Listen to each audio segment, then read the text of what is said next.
ओम शांति। आज की हमारी कहानी का टाइटल है आखिरी मकान। एक बार एक बिल्डर के पास में एक ठेकेदार या एक कारीगर काम करता था और वो बहुत ही कुशल कारीगर, बहुत ही कुशल ठेकेदार था। उसने उस बिल्डर के बहुत सारे मकान बनाए थे, लेकिन एक उम्र होने के बाद में, एक समय होने के बाद में वो उस बिल्डर को बोलता है कि मैंने बहुत सारे मकान बनाए हैं, बहुत सारा काम किया है आपके, और अब मेरा जीवन भी सफल हो गया है। मैंने भी अपनी सारी फर्जदारी पूरी कर दी है और अब मेरी उम्र भी हो गई है, इसलिए अब मैं आगे कार्य नहीं करूँगा, तो आप मुझे रिटायरमेंट दे दो। उस कारीगर की, ठेकेदार की बात सुन करके वो जो बिल्डर था वो उसको बोलता है कि सचमुच आपने मेरा बहुत सहयोग किया है, मेरे बहुत ही अच्छे, ईमानदार, वफादार साथी, सहयोगी रहे हो, कारीगर, ठेकेदार रहे हो। मैं आपसे बहुत खुश हूँ, प्रसन्न हूँ, लेकिन मेरी एक बात और मानो, आप मेरे लिए एक आखिरी मकान और बना करके दो, और उस मकान में आपको जो चाहिए, जितना पैसा चाहिए वो सारा पैसा मैं दूंगा। आप अच्छे से अच्छा मकान बनाओ, अच्छी से अच्छी चीज़ें उसके अंदर लगाओ।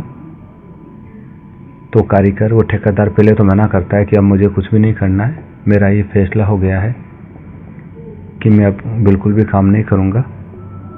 लेकिन उस बिल्डर की रिक्वेस्ट पर वो मन मारकर आखिरी मकान बनाने लगता है। हालांकि उसको अच्छे से अच्छा मकान बनाने के लिए सारी सुविधाएं उपलब्ध कराई गई थी, पैसों की कोई कमी नहीं रखी गई, लेकिन उसने मन मारकर आखिरी मकान बनाया। और जो आखिरी मकान बनाया उसमें उसने बहुत सारी कमियां भी रखी, या जैसा भी माल मिला, हल्का भारी, वो सारा लगाकर मकान कंप्लीट कर दिया।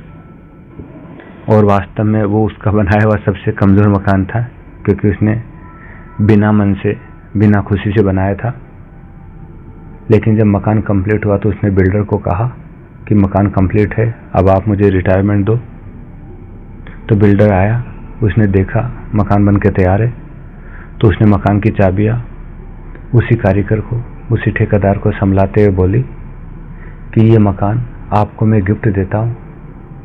आपने मुझे बहुत ऊंचाइयों पर पहुँचाया, बहुत सहयोगी बन के रहे, तो ये आखिरी मकान जो मैंने अच्छे से अच्छा बनाया था, फुल दिल खोलकर खर्चा करने के लिए आपको दिया था, ये वास्तव में आप ही के लिए बनाया था और ये आपको गिफ्ट देता हूँ।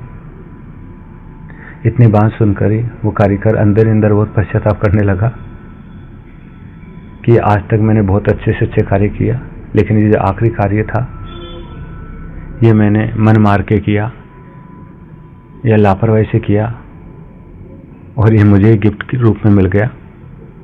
तो कहानी तो इतनी थी, लेकिन वास्तव में ये हम सब पुरुषार्थी आत्माओं के लिए, आध्यात्मिक मार्ग पर चलने वाली आत्माओं के लिए प्रेरणादायक कहानी है कि हमारे 84 जन्म सारे कल्प में हुए, ये हमारा आखिरी मकान, आखिरी शरीर है।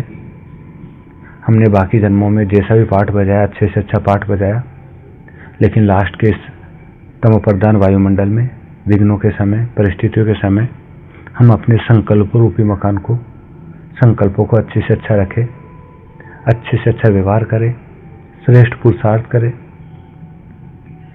अपने जीवन में अलबेलापन, आलस्यपन नहीं लाने दे, क्योंकि ये जो आखिरी शरीर है, आखिरी मकान है, इसके द्वारा किए हुए कर्म, इसमें बैठकर किए हुए संकल्प हमें ही गिफ्ट के रूप में मिलने वाले हैं।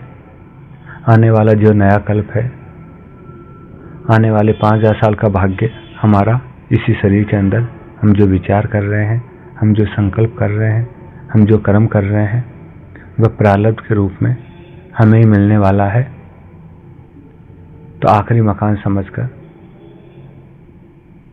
हम इसको बेमन से नहीं करके श्रेष्ठ प्रारब्ध के रूप से इसको देखें और श्रेष्ठ से श्रेष्ठ कार्य करें, तो आने वाले 5000 सालों का नया कल्प का हमारा श्रेष्ठ भाग्य बन जाएगा। क्योंकि यही हमें गिफ्ट के रूप में मिलने वाला है। तो इस लास्ट समय में हम अलबेलापन, आलस्य अपने जीवन में ना दिखा करके वही उमंग उत्साह प्रारब्ध को सामने रख करके श्रेष्ठ कर्म करते रहे, जो हमें अच्छी गिफ्ट प्रारब्ध के रूप में प्राप्त हो। अच्छा, ओम शांति।